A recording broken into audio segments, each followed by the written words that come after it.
So hey everyone, welcome back to my channel. Today we are going to do the questions of exercise 1.2 of the chapter relation and function. So let's get started with the exercise question. So जैसा कि देख सकते हैं question number 1 का statement कह रहा है कि कोई फंक्शन f है जो r स्टार से r स्टार तक का है और उसको डिफाइन किया जा सकता है f(x) = 1/x। हमें दिखाना है कि ये जो फंक्शन है f(x) = 1/x ये 1 ऑन टू है, that is 1 and onto both. तो पहले हम 1 के लिए आएंगे, देन ऑन टू के लिए आएंगे। सो हम प्रूव करते समय 1 को प्रूव करते समय कौन सा अप्रोच लगाते हैं वो हम देखेंगे, ठीक है। तो पहले जब 1 के लिए आते हैं तो पहले लिखेंगे फॉर 1 के लिए आएंगे तो क्या करेंगे, दो ऐसे एलिमेंट लेंगे जो कि हमारे डोमेन r स्टार से बिलोंग करेगा। करेंगे let x1, x2 both belongs to R star, domain part of the R star. Means ये जो पार्ट है यहाँ से हमने ले लिया कोई दो distinct element x1 and x2। इसके बाद क्या करेंगे कि फिर से ये जो डिस्टिंक्ट एलिमेंट लिए हैं x1 और x2 इन दोनों को पुट करके f(x) में देखेंगे क्या आ रहा है। तो f(x1) क्या हो जाएगा, f(x1) will be 1/x1 and f(x2) क्या हो जाएगा, f(x2) हो जाएगा 1/x2। इसके बाद क्या करते हैं, now we will make them equal, f(x1) that must be equal to f(x2). so f(x1) है 1/x1, ये 1/x1 हो जाएगा और यहाँ हो जाएगा 1/x2। सो यहाँ रेसिप्रोकल इक्वल है तो x1 भी x2 के इक्वल हो जाएगा। जब ऐसा हो जाता है तो फंक्शन हमारा 1 प्रूव हो जाता है। सो कभी भी स्टेटमेंट अगर ऐसा हमें मिले और हमने अल्टीमेटली x1 = x2 प्रूव कर लिया, so literally we can write therefore f is 1 here. 1 हमने प्रूव कर लिया। This is the half done of the first part. 1 हमने दिखा दिया। अब ऑन टू के लिए आते हैं। सो यहाँ लिखेंगे फॉर ऑन टू के लिए क्या केस बनता है, तो ऑन टू के लिए हम लिख सकते हैं हमारे पास जो भी गिवन फंक्शन है that is f(x) = y = 1/x, ठीक है। सो यहाँ अल्टीमेटली लिख सकते हैं y = 1/x गिवन है। सो x की वैल्यू क्या हो जाएगी, x will be 1/y। Now अब क्या करेंगे, नाउ हमारे पास है since f(x) that is equal to 1/x है। अब हमें यहाँ रिप्लेस करते हैं x को 1/y से, क्योंकि यहाँ हमने निकाल कर रखा हुआ है। सो x की वैल्यू 1/y यहाँ रखेंगे। तो यहाँ हो जाएगा 1/y, क्योंकि x को रिप्लेस कर रहे हैं 1/y से। सो ये y आ गया। इसका मतलब ये निकल के आ रहा है कि कोई भी अगर डोमेन में हम रखते हैं कोई भी एलिमेंट तो उसका कुछ ना कुछ यूनिक हमको प्री इमेज मिल रहा है। सो लिटरली ये फंक्शन जो है हमारा ऑन टू हो गया। Therefore we will write here f is onto also hence at the end we will write here hence given f is 1 and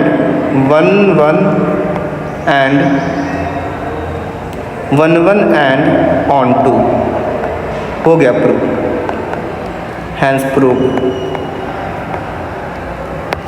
तो चलिए second part of the question में आते हैं। सेकेंड पार्ट कह रहा है क्या ये जो स्टेटमेंट वो ट्रू है अगर डोमेन जो है आर स्टार को रिप्लेस किया जाता है एन से। तो ये आर स्टार जो है वो रिप्रेजेंट करता है उन सारे कलेक्शन ऑफ नंबर्स को जिसमें जीरो नहीं है। सो आर स्टार का लिटरली मीनिंग निकल के आता है R star that is equal to r - 0, मतलब जीरो को छोड़ के सारे रियल नंबर के कलेक्शन को आर स्टार बोलेंगे। सो उसको रिप्लेस करते हैं हम n से, तो हमारा डोमेन क्या हो जाएगा और कोडोमेन तो हमारा सेम रहने वाला है आर स्टार। मीन्स जो नया फंक्शन बनेगा कुछ ऐसा हो जाएगा। हमारे पास जो न्यू फंक्शन, ये सेकेंड पार्ट है, this is the second part. Second part में आते हैं तो हमारे पास जो है function f is such that from n to r star है। सो इसका लिटरली मीनिंग निकल के आता है कि हमारे पास जो डोमेन में है वो सारे पॉजिटिव नंबर्स हैं, हमारा कोडोमेन पार्ट है वो नेगेटिव पॉजिटिव दोनों है।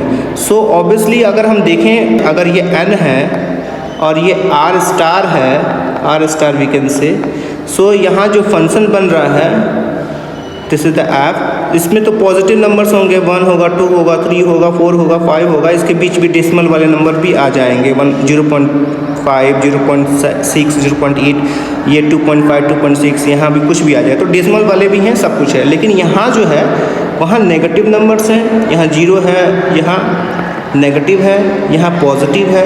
हाँ, पॉजिटिव टू पॉजिटिव तो दिख रहा है कि ये पॉजिटिव का रिलेशन यहाँ से बन जाएगा, हाँ यहाँ से हो जाएगा। लेकिन ये जो नेगेटिव पार्ट है वो अनफंक्शन हो जाएगा। अनफंक्शन का मतलब ये फंक्शन का पार्ट होगा ही नहीं। ये जो नेगेटिव पार्ट है -1, -2, -3, अगर -2 भी रखते हो तो -1/2 का कहाँ प्री इमेज बनेगा, ये प्री इमेज वाला पार्ट है। तो इधर तो माइनस में कहीं है ही नहीं, यहाँ माइनस है ही नहीं, तो इसका ये वाला जो कोडोमेन वाला पार्ट है वो अनफंक्शन रह जाएगा, फंक्शन में पार्ट लेगा ही नहीं। जब फंक्शन में पार्ट नहीं लेगा इसका मतलब कि वो ऑन टू होगा ही नहीं। ऑब्वियसली जो सेकंड पार्ट है वो तो 1 तो हो जाएगा लेकिन ऑन टू नहीं होगा, क्योंकि इसका जो नेगेटिव पार्ट है that will not take part in the function. Again x1, x2 belongs to n, then f of x1 implies that f of x1 must be equal to f of x2।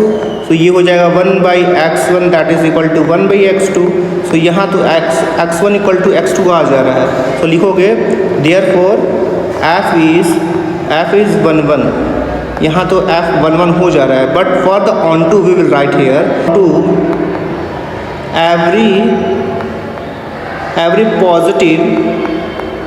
every positive numbers of r star are in f, but positive negative numbers are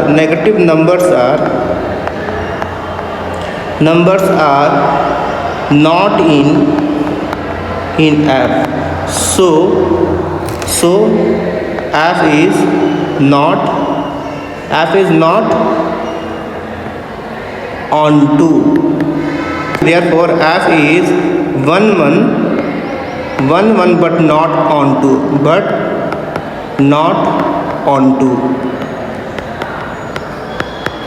तो ये true नहीं होगा, ये false हो जाएगा, second part will be false. तो चलिए question number 2 को देख लेते हैं। क्वेश्चन नंबर 2 में कह रहा है चेक करना है फंक्शन इंजेक्टिव है सर्जेक्टिव है कि नहीं, ये चेक करना है हमें। सो क्वेश्चन नंबर 2 के फर्स्ट पार्ट में आते हैं। तो फंक्शन हमको गिवन है n to n है और f(x) = x² है। सो इंजेक्टिविटी का मतलब होता है कि 1 1 होना और सर्जेक्टिविटी का मतलब होता है कि ऑन टू होना। तो लिटरली यहाँ भी हमें 1 1 ऑन टू ही चेक करना है, ठीक है। तो पहले फर्स्ट के लिए आते हैं। 2 के फर्स्ट में बोल रहा है कि f(x) = x² है। f is such that from n to n, natural number से नेचुरल नंबर तक का है, ठीक है। देख लेते हैं। सो ऑब्वियसली 1 1 के लिए आते हैं तो लिखेंगे let x1, x2 belongs to n, but n is domain part of the n, means दोनों n है तो ऑब्वियसली ये वाला n हम ले रहे हैं, आई मीन इस n से हम ले रहे हैं x1 x2। देन क्या होगा, f of x1 must be equal to f of x2 होना चाहिए। तो चेक करते हैं f of x1 का मतलब हमारे पास हो जाएगा x1² that must be equal to x2²। So ये दे देगा x1² = x2²। सो यहाँ पे हमें ये देखने को मिल रहा है कि x1 जो है वो इक्वल हो जाएगा x2 के, क्योंकि स्क्वायर इक्वल है तो इंडिविजुअल नंबर भी इक्वल होंगे।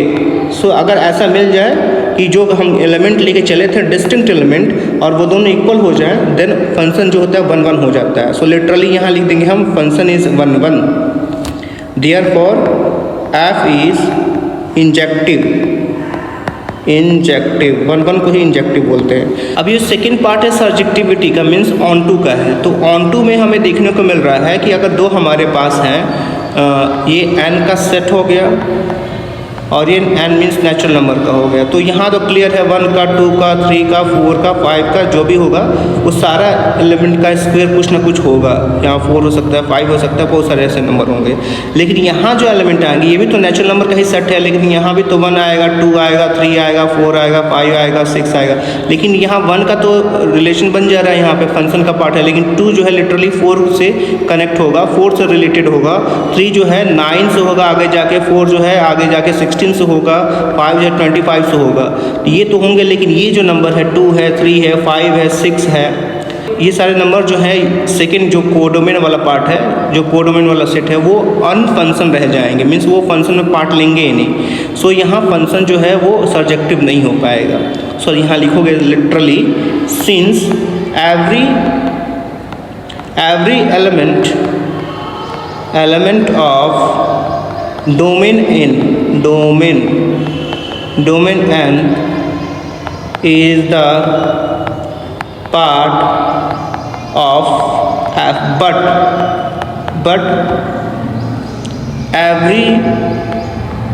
every part of codomain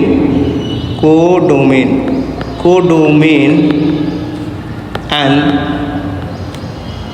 is not the part of F. That is, we can say that is 2, 3, 5, 6 up to so on are not in function, ये function में part नहीं लेंगे। So we can write here, so F is not on to, or we can say the surjectivity